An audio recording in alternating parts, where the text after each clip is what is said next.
আস্বাদন করব কৃষ্ণ সুদামা। এই সুদামা ছিলেন কৃষ্ণের ছোটবেলার বন্ধু। ছোটবেলার বন্ধু ছিলেন সুদামা। এখন কৃষ্ণের সঙ্গে বনে যেতেন গরু চড়াতে। বনে যাবার জন্য সুদামার মা রচনা দেবী সুদামাকে সাজিয়ে দিতেন।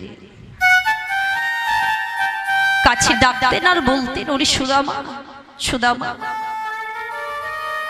তুই যেমন আমার একটা ছেলে, তেমনি কৃষ্ণ আমার একটা ছেলে। জীবনে এমন কোনদিন খেলা খেলবি না যাতে কোনো কৃষ্ণের কষ্ট হয়। দেখিস বাবা, মায়ের কথা মনে রাখিস। এই সুদামা কিন্তু মায়ের কথা খুব মেনে চলতো। আচ্ছা, সত্যযুগে সুদামাকে ছিলেন জানেন? এই যে কৃষ্ণের বন্ধু সুদামা, আপনারা যার কথা শুনছেন, সত্যযুগে কে ছিলেন? না, চার বিষ্ণু, এক অনিরুদ্ধ বিষ্ণু। চারজন বিষ্ণু ছিলেন: বাসুদেব, শঙ্কর্ষণ, প্রদ্যুম্ন, অনিরুদ্ধ। আবার এরাই তো ত্রেতা যুগে চার ভাই হইলেন। দশরথের চার ছেলের নাম কি? রাম, লক্ষ্মণ, ভরত, শত্রুঘ্ন। বাসুদেব বিষ্ণু হলেন রাম, শঙ্কর্ষণ বিষ্ণু হলেন লক্ষ্মণ, প্রদ্যুম্ন বিষ্ণু হলেন শত্রুঘ্ন, আর অনিরুদ্ধ বিষ্ণু হলেন ভরত। তাহলে ত্রেতাতে ছিল রামের ভাই ভরত, দাপরে হলো কৃষ্ণের বন্ধু সুদামা। তাহলে ছিল ভাই, হলো বন্ধু, সেটা কি করে হলো? এটা কিন্তু আগে আমাদের জানতে হবে। নাকি রামচন্দ্র বিমাতা কৈকাই দাসীর মন্থরা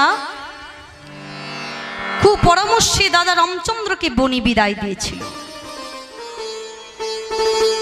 ভরত কিন্তু তখন বাড়িতে ছিল না। ভরত এই সংবাদ শুনতে পেয়ে অযোধ্যায় ফিরে এসে কি দেখলো জানেন?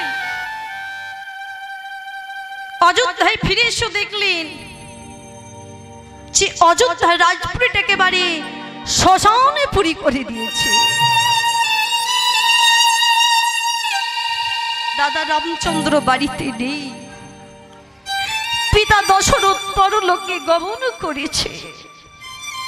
ভরত কাঁদতে কাঁদতে বলছে, মা গো, মা, আমি তোমার গর্ভজাত সন্তান, কিন্তু তোমার বিরুদ্ধে আমার মুখে কোনো ছোট বড় কথা মানায় না। তবু আজ আমি তোমাকে একটা কথা বলতে বাধ্য যে ভারতের ইতিহাস তোমাকে কুচক্রী বলে চিহ্নিত করলে। মা, তুমি যে মন দিয়ে যে স্বামী সেবা করেছ না, মন দিয়ে যে স্বামী সেবা করেছ, এটা ইতিহাস মনে রাখবে না মা? এটা ইতিহাস মনে রাখবে না? তুমি যে রামকে বনে পাঠিয়েছ, দশরথের মৃত্যুর কারণ হয়েছে, এটা ইতিহাস মনে রাখবে মা গো। ছোটদেরও উচিত বড়রা যদি কোনো ভুল করি সেই ভুলের সংশোধন করা। আজ আমি তোমার হয়ে দাদা রামচন্দ্রের কাছে ক্ষমা চেয়ে আমি আবার তাকে অযোধ্যায় ফিরিয়ে আনব। এই বলে ভরত গেল বলে। কাঁদতে কাঁদতে বলছে, দাদা, দাদা, তোমার দুটি পায়ে পড়ি, দাদা, তোমার দুটি পায়ে পড়ি, তুমি ফিরে চলো। তুমি জানো না দাদা যে তোমাকে ছাড়া অযোধ্যার রাজপুর একেবারে শ্মশানে পড়ে হয়ে গেছে। না, নিতাই গৌর হরি বল, হরি বল। ও গো দাদা,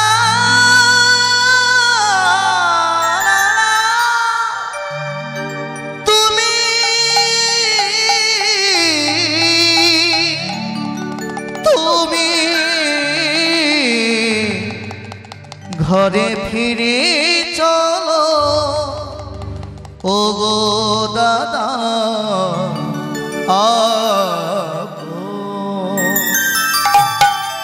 দাদা তোমার দুটি পায়ে পড়ে দাদা তুমি ফিরে চলো।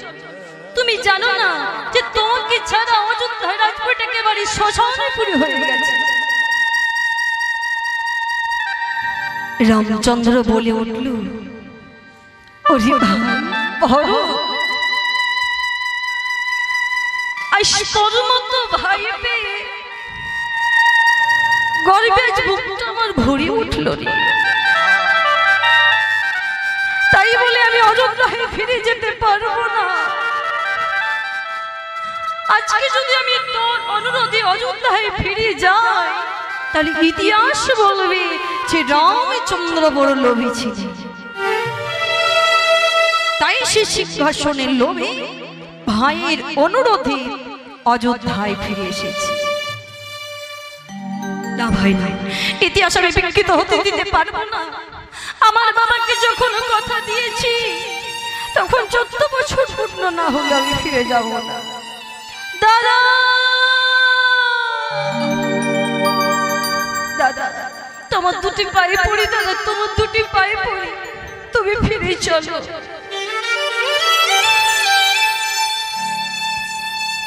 রামচন্দ্র বলে উঠল, ওরে ভাই ভরত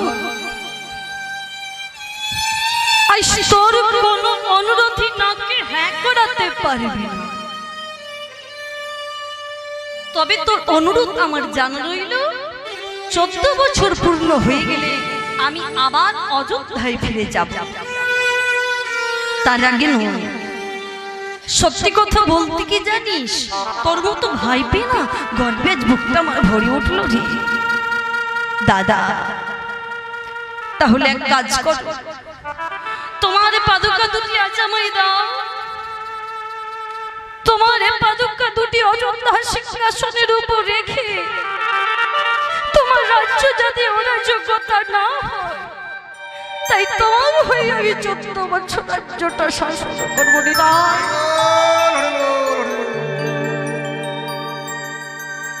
ভরত বলেছিল আমি সিংহাসনে বসবো না দাদা, আমি তোমার হয়ে 14 বছর রাজ্যটা শাসন করব।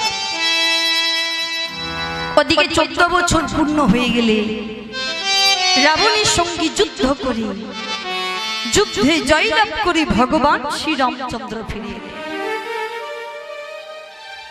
আর যেদিন ভগবান শ্রীরামচন্দ্র ফিরে এলেন সেদিন প্রজাদের মনে আনন্দ ধরে না। তা প্রজাদের মুখে হাসি খুশি দেখে সকলকেই উপহার দিলেন। কাউকে দিলেন সোনার হার, কাউকে দিলেন হীরের হার,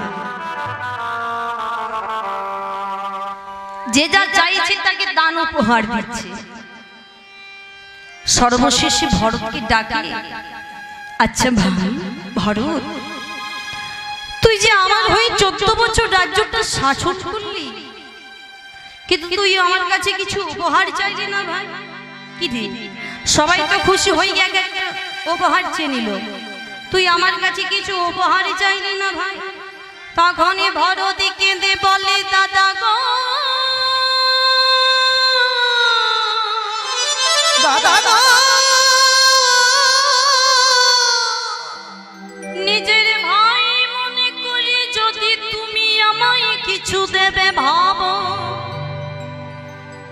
তুমি আমায় উপহার দাও দাদা।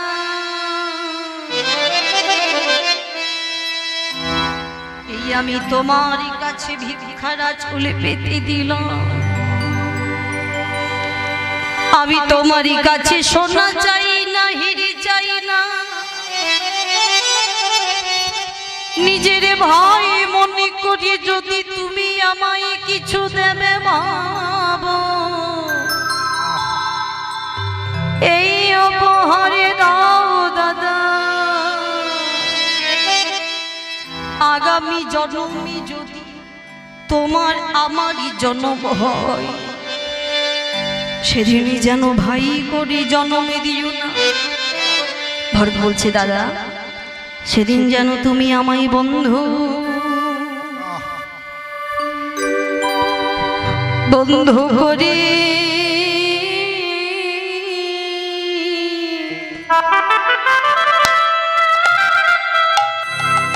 বন্ধু করে জন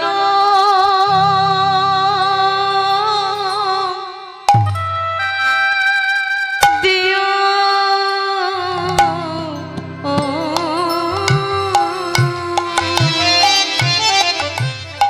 সেদিন যেন আমায় বন্ধু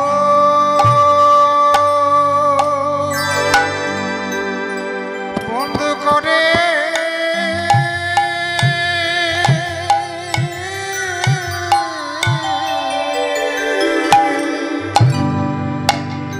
বন্ধু করে আমায় জানা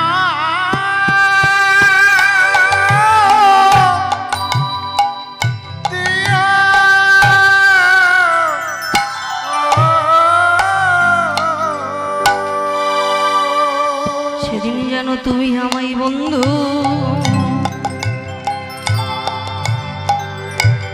বন্ধু করে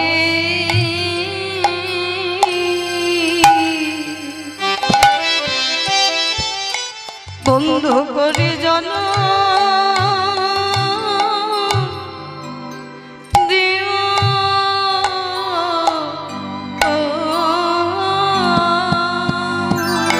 ও গো প্রাণের দাদা গো নিতাই গো হরি গো হরি গো সেদিনে আমায় বন্ধু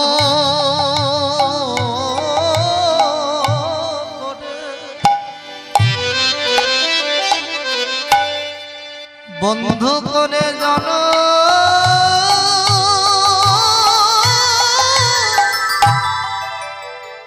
জনম দিও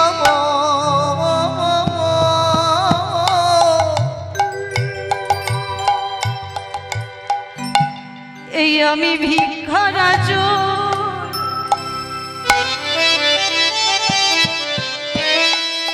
ভিখারা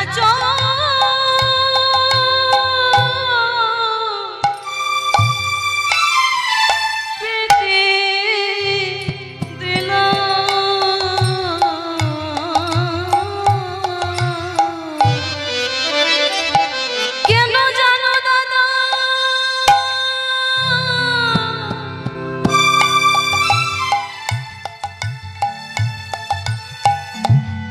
এই জন্মে আমি তোমার ভয় হলো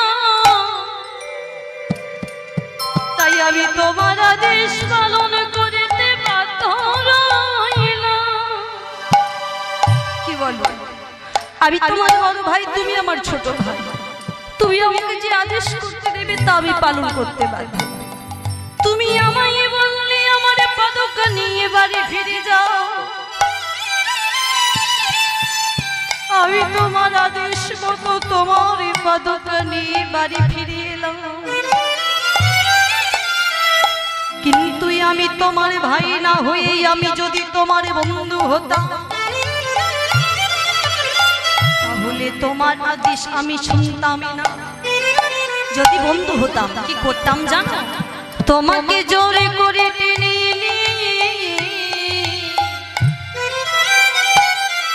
এই সোনার সিংহাসনের ওপর বসিয়ে দিতাম। কিন্তু ভাই বলি জোরে খাটানোর উপায় না, তাই আমি তোমার আদেশ পালন করতে বাধ্য। তাই দাদা গো আগামী জন্মে যদি তোমার আমার জন্ম হয় সেদিন যেন ভাই করে জন্ম দিও, সেদিন যেন আমায় বন্ধু করে জন্ম দিও। আর বন্ধু করে জন্ম দিলে কি হবে জানো দাদা, সেদিন আমি আমার ইচ্ছা মতো তোমার সেবা করিব বাধা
বন্ধু করে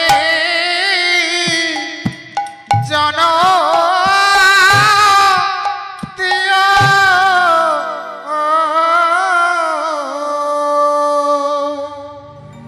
যেন ভাই করে জন্ম দিও না, বন্ধু করে জন্ম দিও। ভাই করে জন্ম দিলে আমার ইচ্ছা মতো আমি তোমার সেবা করতে পারবো না। ভগবান শ্রী রামচন্দ্র বলেছিলেন তাই হবে ভাই ভরত, তাই হবে। ওই আগামী দাপুর যুগে আমি হব কৃষ্ণ আর তুই হবি আমার প্রিয় সখা সুদামা। তাই তো ছিল ভাই, হলো বন্ধু। বৃন্দাবনের বনভূমিতে সেদিন মনের আনন্দে খেলা খেলে, আর সখাদের সঙ্গে লয়ে যমুনার তীরে খেলা খেলছে। আমরা রামে কানাইয়ের শনি, আমরা রামে কানাইয়ের শনি খেলিব রে। খেলিব রে আমরা রাম কানাইয়ের সঙ্গে খেলব রে। রাম কানায় শোনে খেলিব রে খেলা খেলিব রে, খেলা খেলিব রে, খেলা খেলিব রে খেলা খেলিব রে খেলা খেলিব রে, খেলা খেলিব রে। খেলা খেলব রে, খেলা খেলব রে। রাম কানায় হরি বল, হরি বল, হরি বল। আমরা রাম কানাইয়ের সঙ্গে খেলব রে। রাম কানায় শোনে খেলিব রে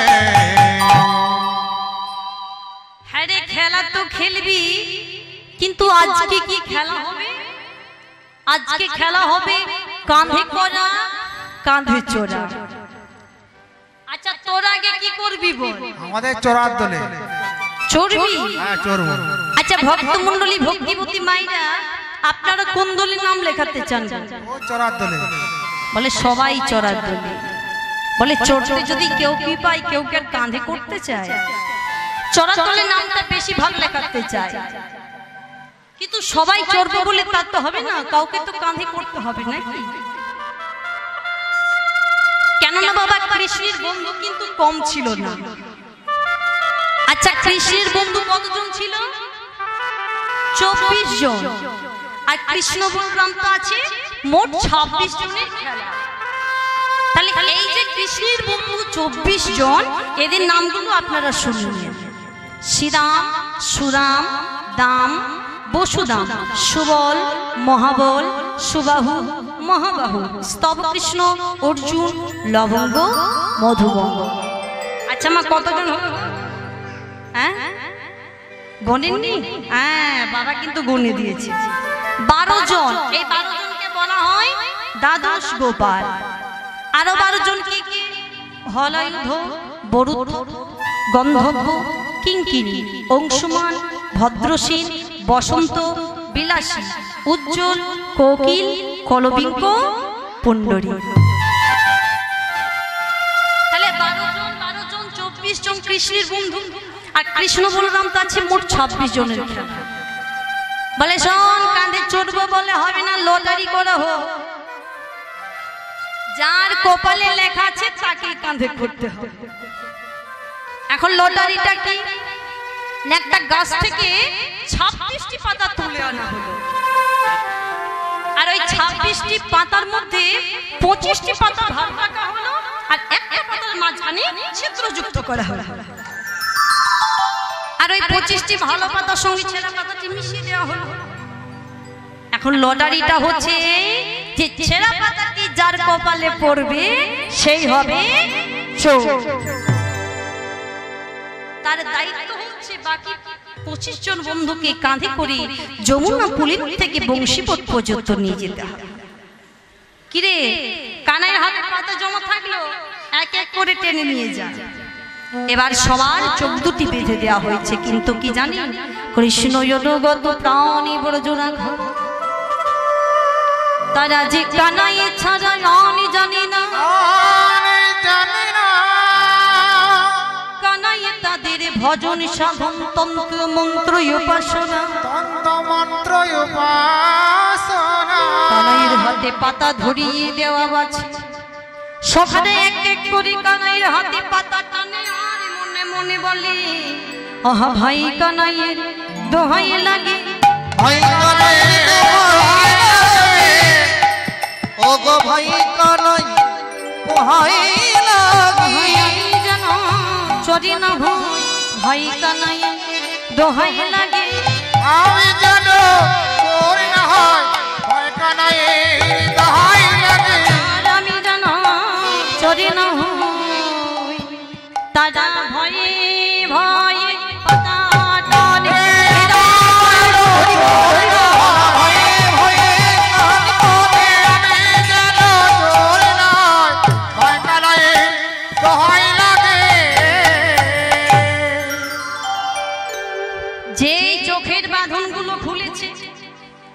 খুলে দেখছে যে ভালো পাতা বেরিয়েছে।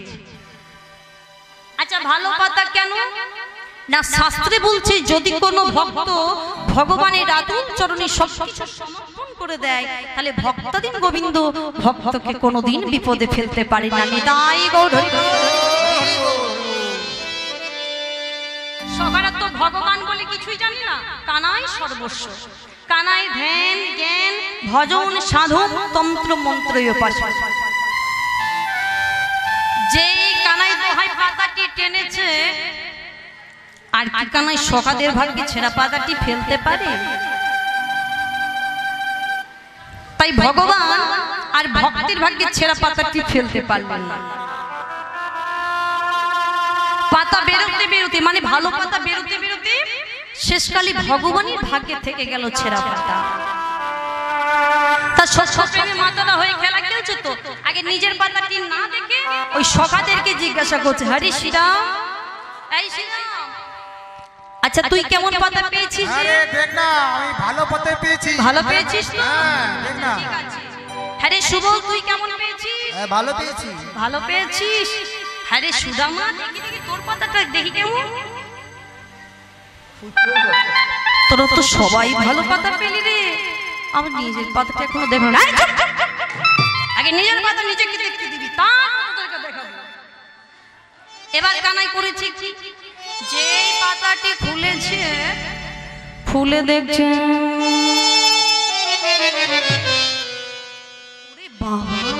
ভাগ্যে ছেঁড়া পাতা। সকালে যখন দেখেছি যে কানাইয়ের ভাগ্যে ছেঁড়া পাতা, সকালে চিৎকার করবে, যায় কানাই চোর, কানাই চোর, কানাই চোর। চুপ, খবরদার বলছি, চোর বলবি না বলে দিলাম। ও তা সাধু বলবো নাকি? একদম চোর বলবি না। আরে আমি যখন ওই ছানা মাখন গুলো চুরি করে আনি তখন আমি একা খাই, তোরা সবাই খাস? হ্যাঁ খাই। বাবা জিনিসগুলো খাস, চোরে বেড়াই শুধু আমি। বলে শোন, চোরের জিনিস যে খায় সে বলছে এখন কাঁধে চাপার শখ হয়েছে, কাঁধে চাপি আই। তখন সোদা মারি লইয়া কৃষ্ণ ছোটিতে লাগিল, ও গো সুদামাকে লয়া কৃষ্ণ ছুটিতে লাগিল, সুদামাকে লই কৃষ্ণ টানিতে লাগিল। ছুটতে ছুটতে গেল একটা কই আমরা বিক্ষতলে আসিয়া দাঁড়ালো, একটা পক্ষে আমরা বিক্ষতলে আসিয়া দাঁড়ালো, খবলে আসিয়া দাঁড়ালো। এই কানাই ভাবরে ভাব, অনেক দৌড়েছিস, এখানে শোন শোন। আরে বাবা কাছে আই না, শোন শোন, ওই গাছের দিকে তাকিয়ে দেখ, ভালো করে দেখ, দেখতে পাচ্ছিস হ্যাঁ? কত পাকা পাকায় আমি ধরেছি, পাকা পাকায় আমি কত ধরেছি, পাকা পাকায় আমি ধরেছি, তোর সেবাই লাগবে বলি এ তোর সেবায় লাগবে বলে পাকা পাকায় আমি ধরেছি। এ কানাই দাঁড়া দাঁড়া, তোর কাঁধে আমি চেপে আছি তো আমটা পাততে সুবিধা হবে। টুক করে আগে একটা আম পেড়ে নি, তারপর আবার ধরাবি। এই বলে সুদামা করলো কি না, টুক করে আগে একটা আম পেড়ে নি। আমটা পেড়ে মনে মনে ভাবছে যে এই আমটা আমি খাবো নাকি কানাই খাবো। মনে ভাবলো না, আমরা হলাম বৃন্দাবনের সখা, বৃন্দাবনের সখা, কানাইকে না দিয়ে আমাদের খেতে ভালো লাগে, ভালো লাগে না। আবার ভাবছে না বাবা, আগে যদি কানাইকে দিই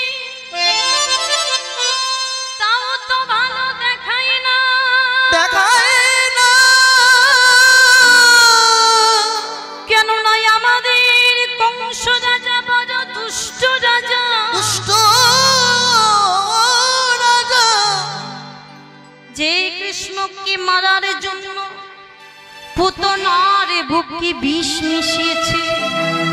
যে রাজা শিশু হত্যা করার জন্য নারীর বুকে বিষ দিতে পারে, সেই রাজা হয়তো ফলে ফলেও বিষ মিশিয়ে রাখতে পারে। আর ওই বিষ মাখানো ফল খেয়ে যদি কানাই মরে যায়, আমরাকে বাঁচাতে পারবো না। কানাই মরে গেলে আমরা কেউ বাঁচাতে পারবো না, কিন্তু বিষ মাখানো ফল খেয়ে যদি আমরা মরে যাই, যদি আমরা মরে যাই, তবে কানাই আমাদের বাঁচাইয়ে দেবে, বাঁচায়ে দেবে। কালিদহির বিষ জল যেদিনে পান করেছিলাম আমি মরেছিলাম, কানাই সেদিন আমাদের বাঁচাইয়েছিল, বাঁচায়ে ছিল। কি সখ্য প্রেম, যার নাম নিলে মহাবিপদ কেটে যায়। সখারা চিন্তা করছে তার বিপদের কথা, যে আমরা মরে গেলে কোনো ক্ষতি নেই, আমরা মরে গেলে তো কানাই আমাদের বাঁচিয়ে দেবে, কিন্তু কানাই মরে গেলে আমাদেরকে বাঁচাবে, তার চেয়ে আমটাকে আমি খেয়ে দেখি আমি বিষ আছে কিনা। এই বলে যেই এক কামড় আমি খেয়ে দেখলো বিষ না, আরো এক কামড় আমি খেয়ে দেখলো তাতেও বিষ নয়। যখনই দেখলো বিষ নয়, সুদামা বলছে কানাই রে, এ কানাই এই দেখে দু কামড়ি খেয়েছি বলে যেন কিছু মনে করিস না, এই গাছের পাতায় আমি খাই। উচ্ছিষ্ট ভগবানের বদনে তুলে, তবে কানাই রে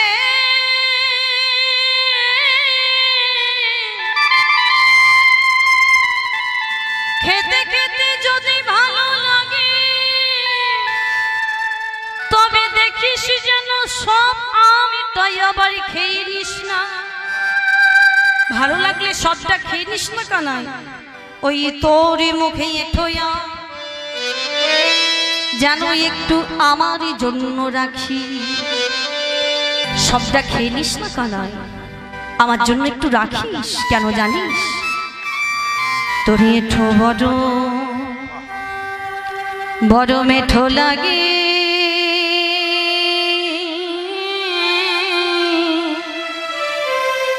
ওরে মাই রে কানা, এটো বড় মিঠো লাগে, পাই রে কানা। আমরা খাইতে বড়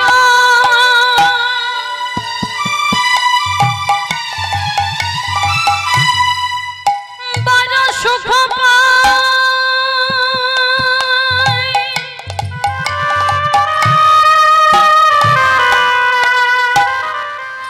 ওরে তাই তো এঠো খাইতে বড় সুখ পাই, তাই তো আমি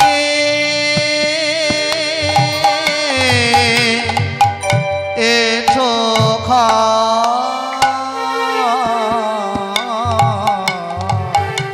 এখনই খেতে খেতে তোর মুখে হতে, খেতে খেতে তোর বাগাতে, খেতে খেতে তোর মুখে হতে, খেতে খেতে তোর বাগাতে, দিতে হলো ভাই তোর মুখে দিতে হলো ভাই।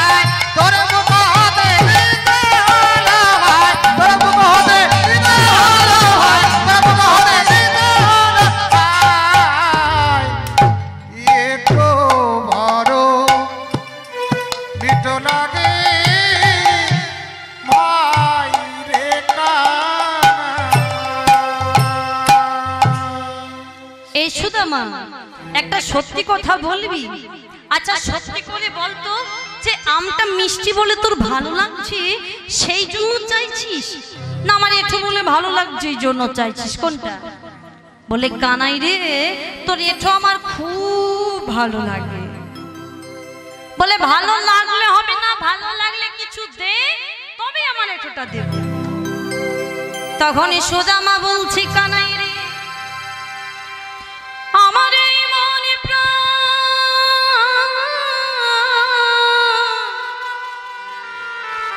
তোকেই তো সব কিছু দিয়েছি কানা,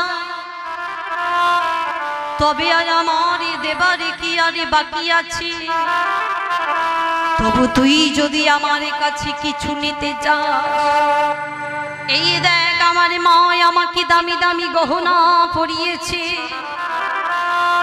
এই গহনাগুলি যদি তোর পছন্দ থাকে সমস্ত গহনা তুই নিয়ে নে, কিন্তু তোর মুখে এঁঠোটা দিতে যেন আমার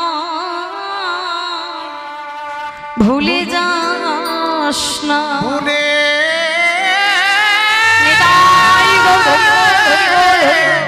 যাসিনে।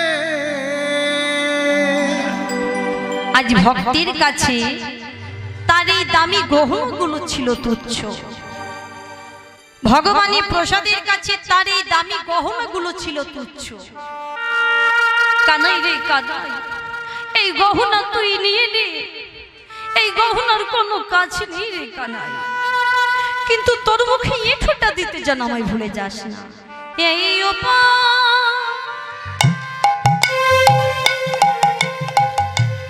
এই হারে না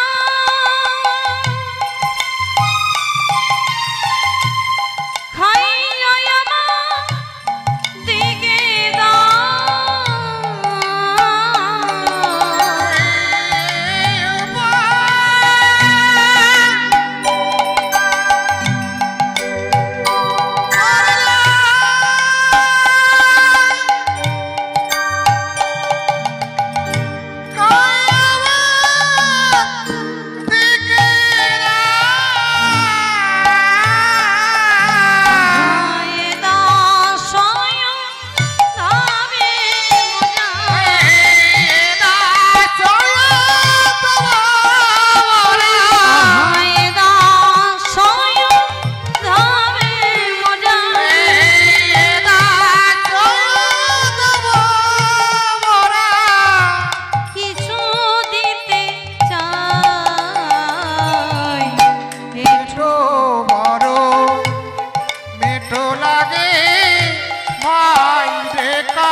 পদকর্তা উদ্ধব দাস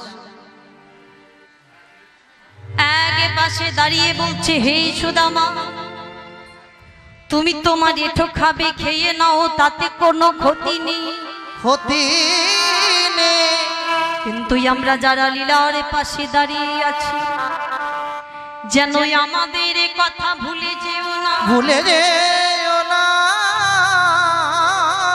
পদকর্তা বলছে, আমি খাবে খেয়ে না,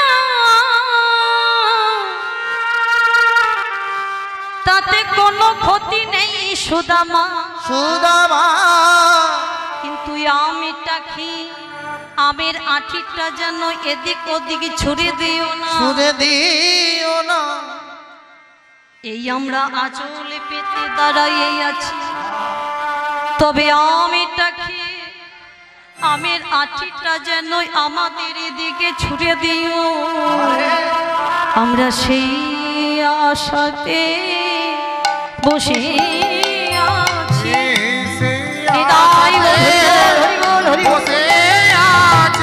ওগো সেই আশাতে বসে আছি, প্রসাদের কোনা প্রসাদ পাব বলি, সেই আশাতে বসে আছি, প্রসাদ বাবা বলে প্রসাদে পেলে জীবন ধন্য হবে, প্রসাদ বাবা প্রসাদ পেয়ে জীবন ধন্য হবে, প্রসাদ বাবা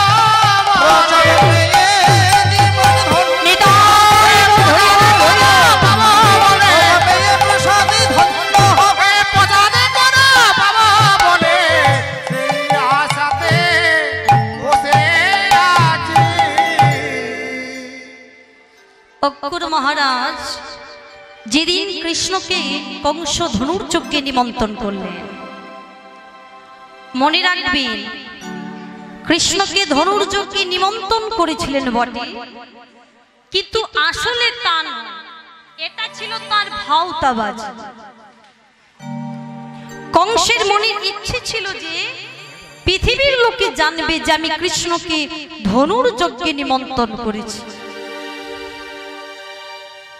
আসলে তা নয়, কংসের মনের ইচ্ছে যে কৃষ্ণ এখানে এলে কৃষ্ণকে একেবারে মেরে ফেলে দেওয়া হবে। একদিকে বড় বড় পালোয়ান প্রস্তুত করে রেখেছিলেন কৃষ্ণকে মারবার জন্য, মাথা ঘুরে ফেলে এরকম স্বপ্ন ছিল। ওদিকে দুটো রথে করে কৃষ্ণকে সঙ্গে নিয়ে নেন।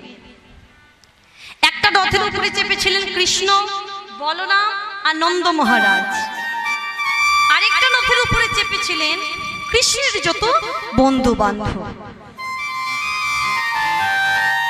কিন্তু যেই কৃষ্ণ মথুরাতে এলেন, কংস যে পালোয়ান ঠিক করেছিলেন না কৃষ্ণকে মারবার জন্য, কৃষ্ণকে মারবে কি বাবা, ওই মথুরাতে এসে সব পালোয়ানদেরকে একেবারে মেরে ফেললেন। সর্বশেষে মেরে ফেলার পর কৃষ্ণ কি করলো জানি, এক ঘুষিতে কংসের মস্তক সঙ্গে সঙ্গে কংস মারা গেল। মথুরার বুকে যেন একটা শান্তি নেমে এলো। কৃষ্ণ বলছে, পিতা মথুরাই তো সব শান্তি হবে না, কংস মরে গেলে কি হবে, কিন্তু কংসের আত্মীয় স্বজন তারা তো এখনো মরেনি, তারা তো এখনো বেঁচে আছে। তাই আমাকে আর বলরাম কি কিছুদিনের জন্য এখানে থাকতে হবে। আর তুমি বরং এক কাজ করো পিতা, তুমি বরং আমার বন্ধু বান্ধবদেরকে নিয়ে বৃন্দাবনে চলে যাও। অমনি কৃষ্ণের আদেশ মতো বন্ধু বান্ধবদেরকে নিয়ে বৃন্দাবনে নিয়ে চলে এলেন। কিন্তু কি জানেন, সুদামা কৃষ্ণকে এত ভালোবাসতে, বৃন্দাবনে আসার পর সুদামা একেবারে পাগলের মতো হয়ে গেল। বলে কানা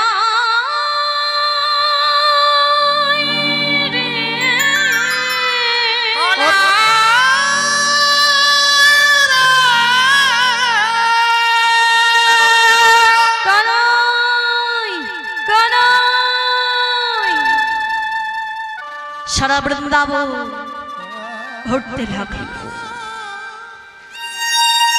হঠাৎ করে মথুরা থেকে একটা গরু আসতে দেখে ঊর্ধ্বশ্বাসে ছুটে গিয়ে গরুটির গলা ধরে কাঁদছে। তুই আমার ভাই কানাইকে দেখেছিস? আরে বল না, তুই আমার ভাই কানাইকে দেখেছিস? আচ্ছা বাবা, একটা সুস্থ মানুষ কেউ কোনোদিন গরুর সাথে কথা বলে না? সুদামার বাবা দেখছে ছেলে তো আমার পাগলের মতো হয়ে গেছে, তা না হলে গরুর সাথে কথা বলে সুদামা? এখন সুদামার বাবা মনে মনে ভাবছে যে আমার ছেলের পাগলামিটা দূর হতে পারে একটাই কারণ, যদি আবার কৃষ্ণের সঙ্গে মিলন ঘটানো যায়। এখন সুদামার বাবা তিনি কোন রকমে শুনতে পেয়েছেন যে কৃষ্ণ আর বলরাম শান্তিপুরী মুনির আশ্রমে পড়াশোনা করবার জন্য নির্ধারিত হয়েছে। এখন সুদামার বাবা মোটু তিনি মনে মনে ভাবলো যে আমার সুদামাকে যদি এখানে ভর্তি করা হয় শান্তিপুরী মুনির আশ্রমে, তাহলে সেই সঙ্গে শিক্ষাটাও ভালো হবে, আর কৃষ্ণকে দেখে সুদামার পাগলামিটাও দূর হবে। আচ্ছা, এই শান্তিপুরী মুনির আশ্রমটা কোথায় অবস্থিত জানেন? এটা হচ্ছে মধ্যপ্রদেশের পশ্চিম প্রান্তে উজ্জয়িনী বলে একটা শহর। উজ্জয়িনীতে হচ্ছে এই শান্তিপুরী মুনির আশ্রম। হাজার হাজার বছর আগে পৃথিবীর সমস্ত মানুষ আসতেন এই শান্তিপুরী মুনির আশ্রম। আজ কৃষ্ণ বলরাম এসেছে, ওদিকে সুদামাও এসেছে, বন্ধুত্ব আরো থাকলো, আর সেই সঙ্গে শিক্ষাটাও ভালো হবে। শিক্ষা দেব দেশে সবাই তথায় মিলিল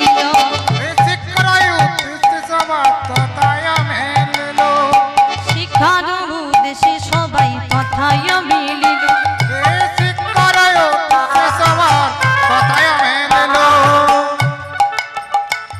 আহা বহুদিন পরে সবার আনন্দ হইল ও বহুদিন পরে সবাই আনন্দ হইল আহা বহুদিন পরে সবার আনন্দ হইল ও বহুদিন পরে সবাই আনন্দ হইল আনন্দ ধরে না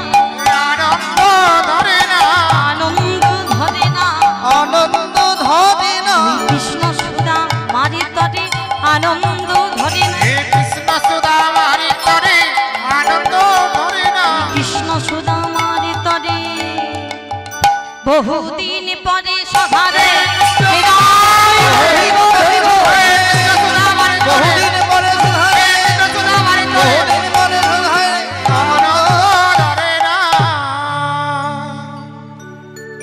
বহুদিন পর বন্ধুত্বে দেখা কি আনন্দ কৃষ্ণ জিজ্ঞাসা করছে সুদামা ভালো আছিস তো বলে হ্যাঁ ভালো আছি এই সুদামা শোন শোন আচ্ছা সেই শ্যামলী খবলি কেমন আছে রে? ওরাও ভালো আছে বহুদিন পর বন্ধুত্বে দেখা কি আনন্দ এবার শুরুতে হলো শিক্ষা শান্তিপুরি মুনি জিজ্ঞাসা করলেন বলরাম তুমি আমার কাছে কি শিখবে বাবা আমি আপনার কাছে শিখতে চাই ধনুর্বিদ্যা ঠিক আছে বাবা শেখো ধনুর্বিদ্যা শিখতে হলে দৃষ্টি নির্ধারণ তোমাকে ঠিক করতে হবে লক্ষ্যটা স্থির করতে হবে আর লক্ষ্যটা স্থির করতে হলে কি করতে হয় নিয়মিত ধ্যান করতে হয় আর নিয়মিত ধ্যান করলে মন স্থির হয় এমন দৃষ্টি নির্ধারণ তোমাকে ঠিক করতে হবে যে তোমার চোখের সামনে যেন একটা পাখি উড়েও যেতে না পারে ঠিক আছে বাবা আচ্ছা কৃষ্ণ বলো গুরুদেব আমি শুনেছি তুমি বড় মেধাবী তা তুমি আমার কাছে কি শিখবে বাবা আমি 64 বিদ্যা শিখতে চাই 64 বিদ্যা ঠিক আছে বাবা শেখো আমার এই বিশ্ববিদ্যালয়ে 64 রকমের বিদ্যা শেখানো হয় যদি তুমি নিজে শিখে নিতে পারো আমি দিতে কোনো কুণ্ঠাবোধ করব না ঠিক আছে বাবা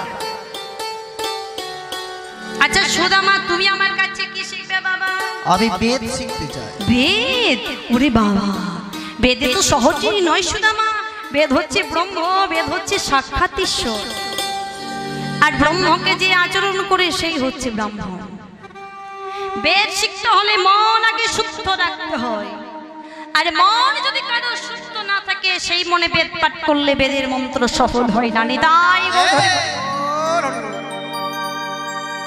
বেদ হচ্ছে ব্রহ্ম বেদ হচ্ছে সাক্ষাৎ ঈশ্বর আর ব্রহ্মকে যে আচরণ করে সেই হচ্ছে ব্রাহ্মণ আর এই ব্রাহ্মণের 9টি গুণ যদি তুমি আমাকে অর্জন করে দেখাতে পারো তাহলে তোমাকে ব্রাহ্মণ বলে বরণ করে নেব আমি তোমাকে নিজে বেদ শিক্ষা দেব ব্রাহ্মণের 9টি গুণ কি কি সম দম তপ শৌচ ক্ষান্তি আর্যমম জ্ঞান বিজ্ঞান আস্তিক্য সম মানে হচ্ছে নিষ্ঠা দম মানে ইন্দ্রিয় সংযম তপ মানে তপস্যা করা শৌচ মানে পবিত্র ক্ষান্তি মানে ক্ষমা আর্যমা মানে হচ্ছে সরলতা জ্ঞান মানে হচ্ছে শাস্ত্র জ্ঞান যা গীতা ভাগবত জ্ঞান অর্জন করা বিজ্ঞান মানে হচ্ছে বিশেষ জ্ঞান গীতা ভাগবত পড়ে জ্ঞান অর্জন করা এবং সেই জ্ঞানকে বিশিষ্ট রূপে প্রদান করা আস্তিক্য মানে হচ্ছে ঈশ্বরের প্রতি অটুট বিশ্বাস এই ব্রাহ্মণের 9টি গুণ যদি তুমি আমাকে অর্জন করে দেখাতে পারো তাহলে তোমাকে ব্রাহ্মণ বলে বরণ করে নেব আমি তোমাকে নিজে বেদ শিক্ষা দেব নিতাই গৌর হরি বল। হরি বল, হরি বল, হরি বল। চেষ্টা করো বাবা, মানুষের অসাধ্যতা কিছু নয়। আরেকটা কথা বলে রাখি, বেদ কিন্তু লিখে শেখানো যাবে না, বেদ কিন্তু শুনে শুনে শিখতে হবে। আচ্ছা, শুনে শিখতে হলে বেদের ওপর নাম কি? শ্রুতি। আমি নিয়মিত বেদ মন্ত্র পাঠ করে যাব, তুমি কান খাড়া করে শুনে যাবে, প্রত্যেকদিন শুনে যাবে, দেখবে ঠিক অভ্যেস হয়ে গেছে। ও সুদামা, আরেকটা কথা বলে রাখি বাবা, আমার চরণ ছুঁয়ে কথা দিতে হবে যে জীবনে তুমি কোনোদিন মিথ্যা কথা বলতে পারবে না। তোমার মুখ থেকে যদি একবার মিথ্যা কথা বেরিয়ে যায়, সেদিন তুমি বেদের মন্ত্র ভুলে যাবে। আর আমি তোমাকে শিখিয়ে দিয়ে আসবো না। বেদ হচ্ছে ব্রহ্ম, বেদ হচ্ছে সাক্ষাৎ ঈশ্বর। ঠিক আছে গুরুদেব, ঠিক আছে, তাহলে কাল থেকে শুরু করি। পরের দিন স্নান করি, যজ্ঞকুণ্ড সাজাইয়ে যজ্ঞকুণ্ডের পাশে বসবে, মন্ত্র পাঠ করছে শান্তিপূর্ণ, কানে খাড়া করে শুনছে সুদামা। বহুদিন ধরে চলতে লাগলো বেদ পাঠ, কিন্তু হঠাৎ করে গুরুদেব বলে উঠলেন, সুদামা, সুদামা, তুমি বরং এক কাজ করো বাবা, তুমি বলো ওই কৃষ্ণকে সঙ্গে নিয়ে বনে শুকনো কাঠ কুড়িয়ে আনো তো। অমনি গুরুদেবের আদেশ মতো কৃষ্ণকে সঙ্গে নিয়ে বনে গেলেন কাঠ কুড়াতে। যেই বনে কাঠ কুড়াতে গেলেন, এমন সময় বনের মধ্যে হেনকাল হইল তথায় ঘরে ভয়ঙ্কর, চারিদিকে দেখিলে ঘোর অন্ধকার। সুদামা, সুদামা বলে কানাই রে,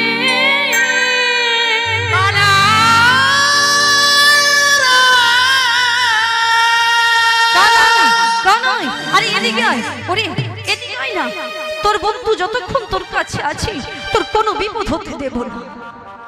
ঊর্ধ্বশ্বাসে ছুটে গিয়ে কৃষ্ণকে বুকের মধ্যে জড়িয়ে ধরে কৃষ্ণের উপর অবর হয়ে শুয়ে থাকলো সুদামা।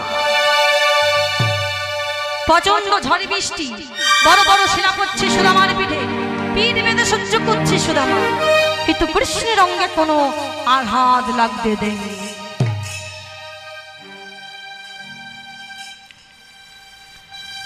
প্রচন্ড ঝড় বৃষ্টি, বড় বড় শিলা পড়ছে সুদামার পিঠে, সব আঘাত সহ্য করছে।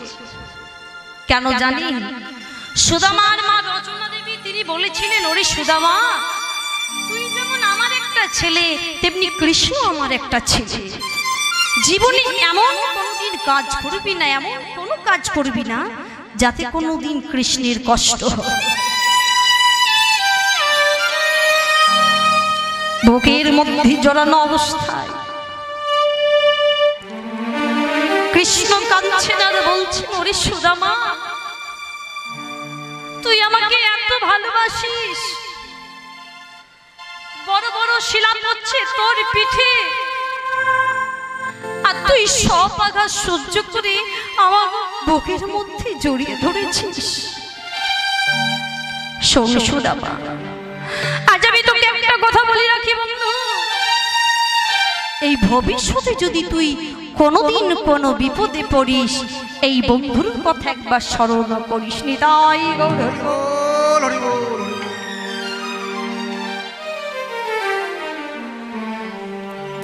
ঝড় বৃষ্টি থেমে গেল, দুইজন এলো সন্ধিপনি মুনির আশ্রমে। কৃষ্ণ এসেই বলছে, গুরুদেব, গুরুদেব, আজ বনে কাঠ কুড়াতে গিয়ে কি হয়েছিল জানি? প্রচন্ড ঝড় বৃষ্টি, বড় বড় শিলা, তা সুদামা কি করেছে জানি? আমাকে বুকের মধ্যে জড়িয়ে ধরে আমার উপর হয়ে শুয়ে সব আঘাত সহ্য করেছে। হ্যাঁ গুরুদেব, আমার অঙ্গে একটু আঘাতও লাগতে দেয়। কৃষ্ণ,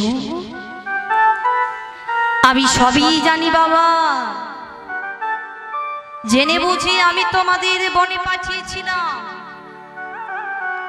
আগে থেকে বুঝতে পেরেছিলাম যে ঝড় আজ উঠবে। এই ঝড় বৃষ্টির মধ্যে যদি তোমরা দুজন দুজনকে ছেড়ে চলে যেতে, তাহলে জানতাম যে তোমাদের বন্ধুত্ব এখনো গভীর হয়নি। নেতাই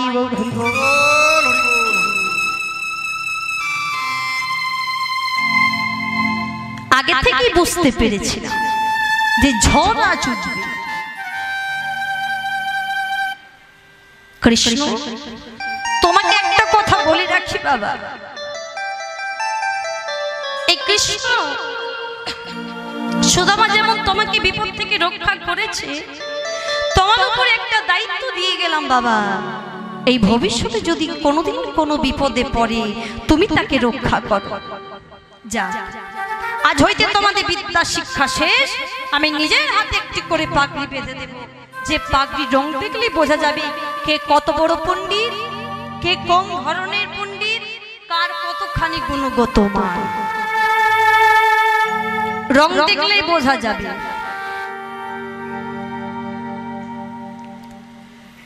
কেননা এখনকার দিনে গুণগত মান রাখবার জন্য হাতে একটা করে সার্টিফিকেট ধরিয়ে দেয়। কেউ বিএ পাস, কেউ এমএ পাস। কিন্তু তখনকার দিনে বাবা ওসব ছিল না। তখনকার দিনে ওই পাখির রং দেখলেই বোঝা যেত কে কত বড় পণ্ডিত, কে কোন ধরনের পণ্ডিত, কার কতখানি গুণগত মান। রং দেখলেই বোঝা যেত। তাই বলরামের মাথায় দিলেন ধনুর্বিদ্যা পাগড়ি, সুদামার মাথায় দিলেন বৈরিক পাগড়ি, আর কৃষ্ণের মাথায় দিলেন সব থেকে গুরুত্বপূর্ণ পাগড়ি হলো ৬৪ বিদ্যা পাগড়ি। নিতাই গৌর হরি বল, হরি বল। এবার গুরুদেবের চরণে প্রণাম জানিয়ে নিজ নিজ ঘরে চললেন। এখন সুদামা যেই ঘরে গেলেন, সুদামার বাবার মনে আর আনন্দ ধরছে না। পাড়ার লোককে ডাক্তার বলছে, এই যে দুটো মিষ্টি খেয়ে যাবে, এসো। বলে বাবা এত আনন্দ কিসে? বলে হবে না, আমার ছেলের মতো এমন ছেলে 10খানা গায়ে কার আছে বলতো? যার মাথায় বৈরিক পাগড়ি, যার মাথায় শান্তিমণি বলে দেওয়ার পাগড়ি। বলে যাক বাবা, এবার ছেলেটাকে যদি আমি সংসারী করাতে পারি তাহলে আমার সুখ। এটা কিন্তু প্রত্যেক বাবা মায়ের কর্তব্য যে ছেলেকে শিক্ষায় দীক্ষায় লাভ করেছে, এবার ছেলেকে বিয়ে দিয়ে সংসারী করাতে হবে। তাই ছেলের বিয়ে দেব বলে বাবা পাত্রী খুঁজতে লাগলো। সুশীলা নামেতে কন্যা, রূপে গুণে সমান।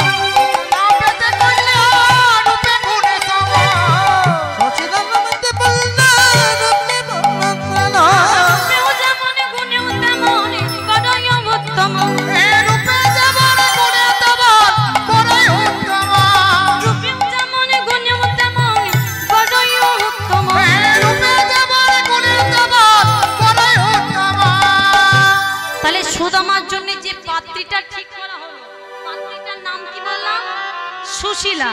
এবার শুভ দিন দেখে তাদের বিয়ের দিন স্থির করা হলো। ওগো শুভ দিনই দেখি তাহাদের বিদায় স্থির হইল।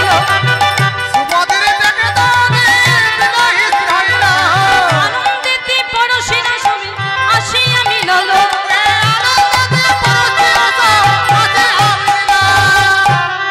সুদামার বিয়ে, বাড়িতে যত আত্মীয় স্বজন এসেছে, ওগো সুশীলারই শনি সুদামার বিবাহ হইল।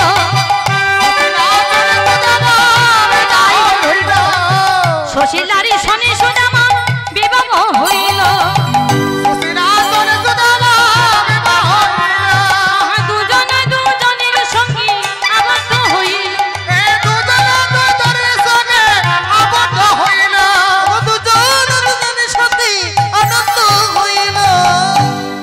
সুদামার বিয়ে, বাড়িতে যত আত্মীয় স্বজন এসেছে, কিন্তু আমা এমন এমন বিয়ের বাড়ি বলে মনে হচ্ছে।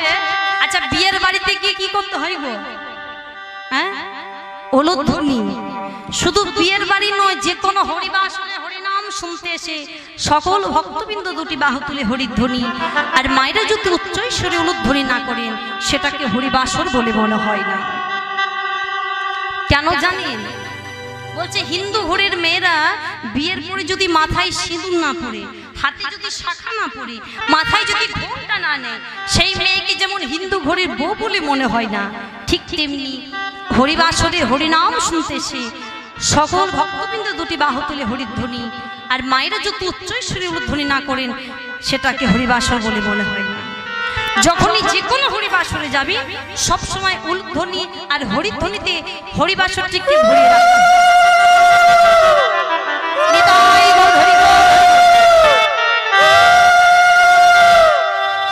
সুদামার বিয়ে বলে কথা, উলুধ্বনি শঙ্খধ্বনি করে নারী গো, উলুধ্বনি শঙ্খধ্বনি করে নারী গো, উলুধ্বনি শঙ্খধ্বনি করে নারী গো, পুত্রবধূ দেখি সবে আনন্দিত ভয়, পুত্রবধূ দেখি সবে আনন্দিত ভয়।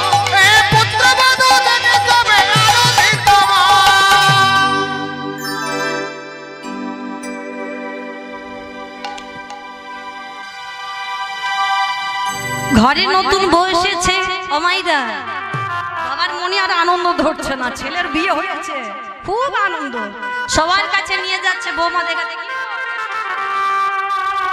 আচ্ছা, বৌমা কেমন হয়েছে গো? ভালো হয়েছে? হ্যাঁ, ও মা কেমন হয়েছে গো? আরে ভালো তো হয়েছে, একটু কালো হয়ে গেছে গো।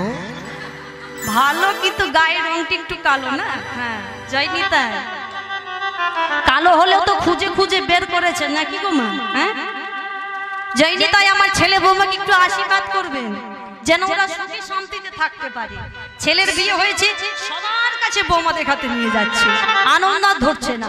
উলুধ্বনি শঙ্খধ্বনি করে নারী গো, উলুধ্বনি শঙ্খধ্বনি করে নারী গো, উলুধ্বনি শঙ্খধ্বনি করে নারী গো, পুত্রবধূ দেখি সবে করে আগমন, পুত্রবধূ দেখে সবে করে আগমন। সুদামার বিয়ে হয়ে গেল, বাড়িতে যত আত্মীয় স্বজন এসেছিল তারা নিজ নিজ ঘরে গেল।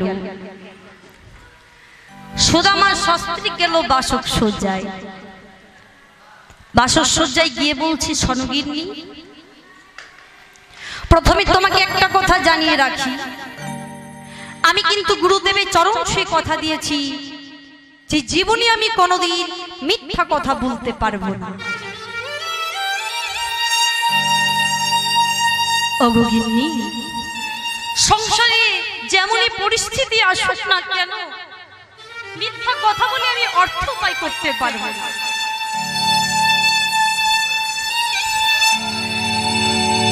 আমার মুখ থেকে যদি একবার মিথ্যা কথা বেরিয়ে যায়, সেদিন আমি বেদের মন্ত্র ভুলে যাব। সুশীলা বলে উঠল, স্বামী স্বামী,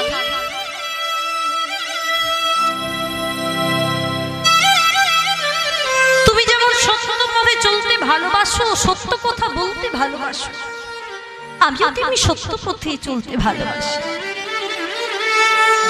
বিয়ের আগে প্রত্যেক দিন মহাদেবের মাথায় একটা করে বেলপাতা দিয়েছি আর বলেছি, হে ভোলানাথ, হে প্রভু, আমার স্বামী যিনি হবেন, আর যাই হোক না কেন প্রভু, আমার স্বামী যেন সত্যবাদী হয়, এটাই তো চেয়েছি। তুমি যেমন সত্য কথা বলতে ভালোবাসো, আমিও তেমনি সত্য পথে চলতে ভালোবাসি। মা বাবা স্ত্রীকে সঙ্গে নিয়ে সুদামার বেশ আনন্দের দিন কাটছিল। বাবার পয়সায় চলছিল বেদ চর্চা, কিন্তু হঠাৎ করে সুদামার বাবা পরলোকে গমন করলেন। সুদামার মাথায় আকাশ ভেঙে পড়ল, চিৎকার করে বলে উঠল, হে ভগবান, এ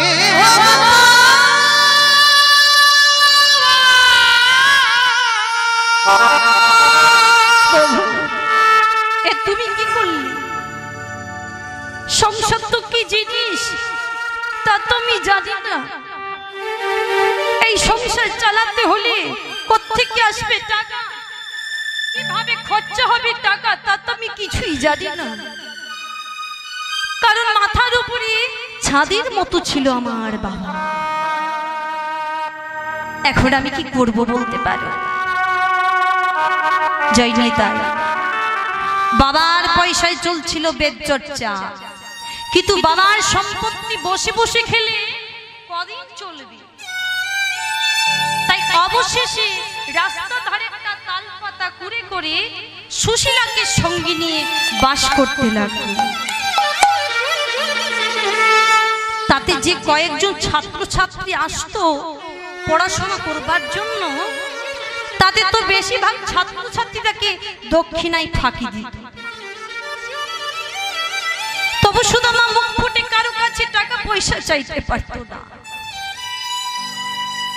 তাই তো সুদামা সংসারে নেমে এলো বড় অভাব।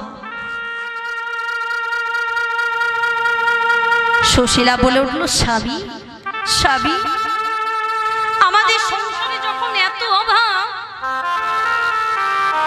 কিন্তু আমি শুনেছি যে তোমার বন্ধু কৃষ্ণ নাকি দ্বারকার রাজা। তা তোমার বন্ধু কৃষ্ণ যখন দ্বারকার রাজা, তার কাছ থেকে তুমি একটু ঘুরে এসো না স্বামী, তার কাছ থেকে তুমি একটু ঘুরে এসো।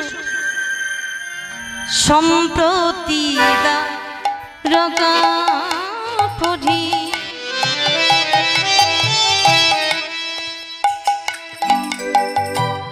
বয়সে যদুপতি সম্পত্তি দ্বারকাপুরী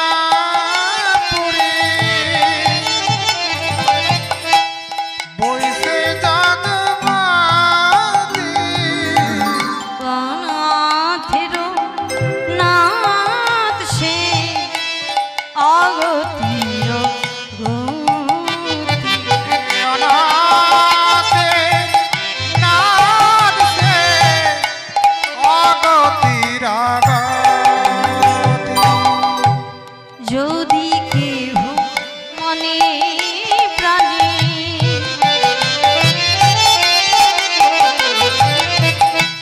ডাকে একবার,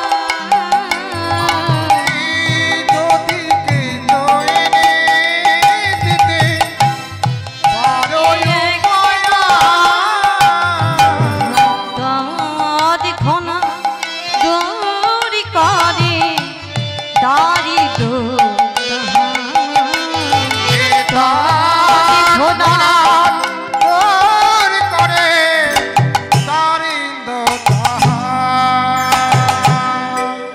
সুশীলা, এ তুমি কি বলছো? তুমি আমার বন্ধুর কাছে হাত পাততে বলছো? না সুশীলা, আমি আমার বন্ধুর কাছে হাত পাততে পারবো না। তুমি জানো না সুশীলা, আমি তাকে কত ভালোবাসি। একদিন একটা সামান্য এঁঠো আমি জন্য আমি আমার শরীরের সমস্ত গহনাগুলো দিয়ে দিয়েছিলাম, আর তুমি আমার বন্ধুর কাছে হাত পাততে বলছো? না, আমি নিজে এত নামতে পারবো না, আমার বন্ধুর কাছে আমি হাত পাততে পারবো না।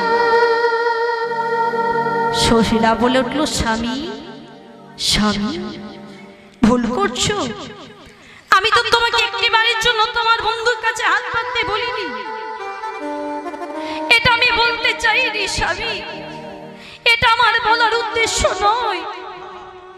আমার বলার উদ্দেশ্য হলো যে আজকে যদি তুমি তোমার বন্ধুকে চোখের দেখায় একবার দেখতে পাও, তাহলে তুমি মনে বড় শান্তি পাবে।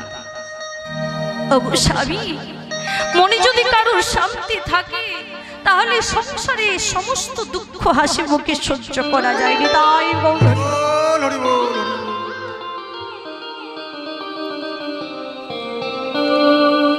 সুদামা বলছে, সুশীলা,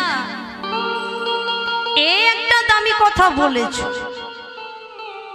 কিন্তু সংসারে যে একটা অলিখিত নিয়ম আছে, অলিখিত মানে যেটা কোথাও লেখা নেই। নিয়মটা কি জানেন বাবা? বলছে বন্ধু যদি তার বন্ধুর বাড়িতে ঘন ঘন যায়, তাতে দেখবেন কিছু না নিয়ে গেলেও চলে, যদি ঘন ঘন যাওয়া হয় বন্ধুর বাড়ি। কিন্তু মনে করুন 10 বছর 20 বছর পর বন্ধু যদি তার বন্ধুর বাড়িতে যায়, কি বাবা শুধু হাতে গেলে হবে কি? সঙ্গে কিছু উপহার নিয়ে যেতে হবে। তাই সুদামা বলছে, সুশীলা এই তো প্রথম যাব বন্ধুর কাছে, তা শুধু হাতে যাই কি করে বলো তো? এই তো প্রথম যাব, তবে যদি কিছু এনে দিতে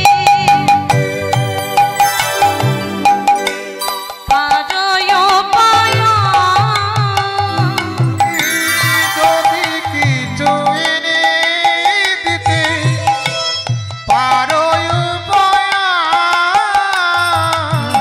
তবে তো করিব আমি দ্বারকায়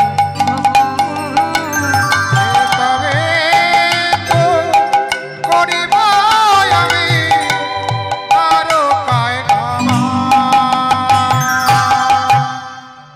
স্বামী, তোমার বন্ধুকে দেওয়ার মতো আমার ঘরে কোনো উপহার নেই। ঠিক আছে, তুমি নিশ্চিন্ত মনে বেচর্চা করো, আমি ততক্ষণ নগরবাসীর কাছে ভিক্ষা করে আসি।